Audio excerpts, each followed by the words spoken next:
This video is circuit analysis example number 2. In this video, I'm analyzing the same circuit that I analyzed in the circuit analysis example 1, but this time I'm going to use a different method. This time I'm going to reduce the circuit by taking advantage of equivalent resistances for resistors in parallel and resistors in series. To begin with, I'm going to look at resistors 2 and 3. If I imagine connecting a voltmeter to the junction points here and also here, then that would measure the voltage across R2, but it would also measure the voltage across R3. Those should be the same voltage. That's telling me that R2 and R3, those two resistors, are in parallel. I can also see they're in parallel because if I imagine a positive charge leaving the positive side of the battery, traveling through resistor 1, when it reaches this junction it has a choice to travel through either resistor 2 or to travel this lower part of the circuit and travel through resistor 3 before reaching the same point and getting back to the battery. So I can combine resistors R2 and R3 to make an equivalent resistor. So I've drawn the circuit with the equivalent resistor, and then we'll use the equation to calculate the value for that resistor. Using these inverse equations, like we had for optics, you need to remember to create a common denominator. I've done that by multiplying 1 over R2 by R3, both on the top and on the bottom. And then for 1 over R3, I multiplied the top and the bottom by R2.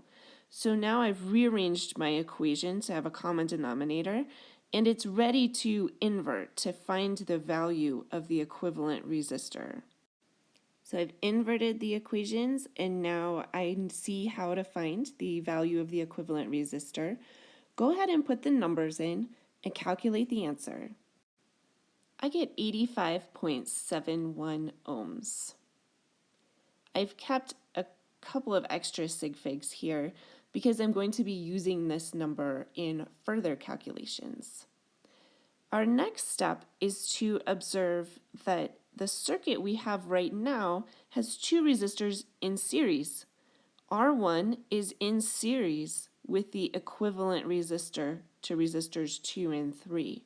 So we can reduce this circuit further by creating a circuit with just one equivalent resistor that's equivalent to all three of the resistors.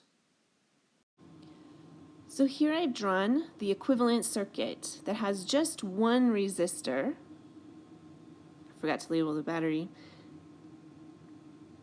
When you draw the circuit with just one resistor, I labeled it 1, 2, 3 because it's representing resistors 1, 2, and 3. To get that, I need to add resistor 1 to the equivalent resistor for 2 and 3. They're in series, so we just add them together.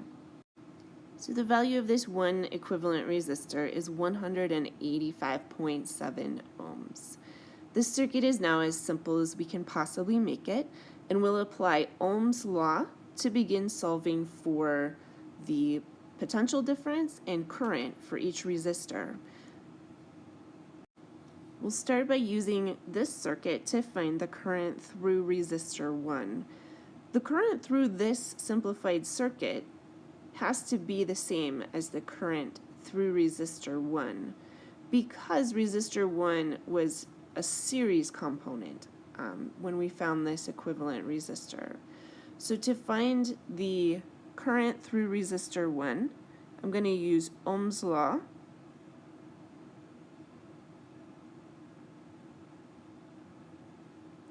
and the equivalent circuit that I found. Go ahead and put the numbers in, and I find that the current is equal to 0.0646 amps.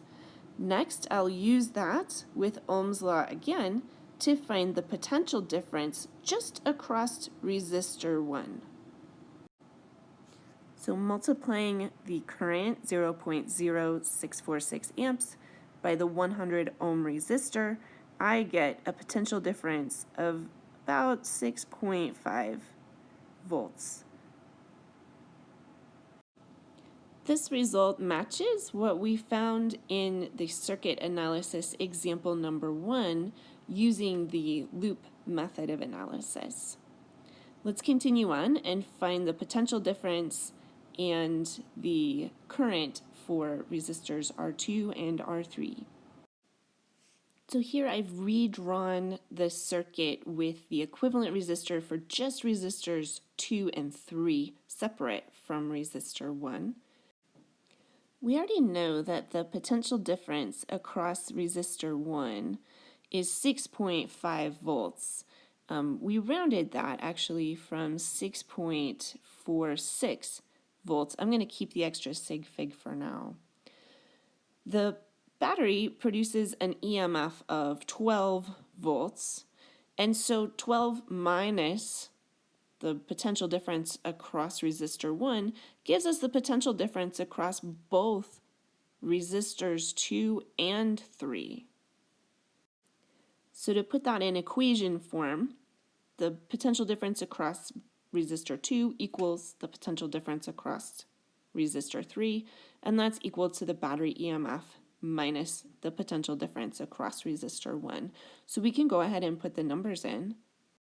And to two significant figures, the answer is 5.5 volts for both of those. Next, we'll use Ohm's law to find the current through resistor 2 and through resistor 3. So for resistor 2 that has a resistance of 200 ohms, we'll just divide 5.5 by 200. The answer comes out to 2 sig figs to be 0.028 amps. Then we'll do the same procedure for the current through resistor 3. So go ahead and put the numbers in. And I get an answer for the current through resistor 3 of 0.039 amps. Now, the sum of the currents through I2 and I3 should equal the current through I1. I noticed that because of our rounding to 2 sig figs, it doesn't turn out exactly right, but it's quite close. And that's a good check of our method. So at this point, we have found all the things that the question asked us to find: the potential difference across each resistor and the current through each resistor. And we did it using equivalent resistor circuits.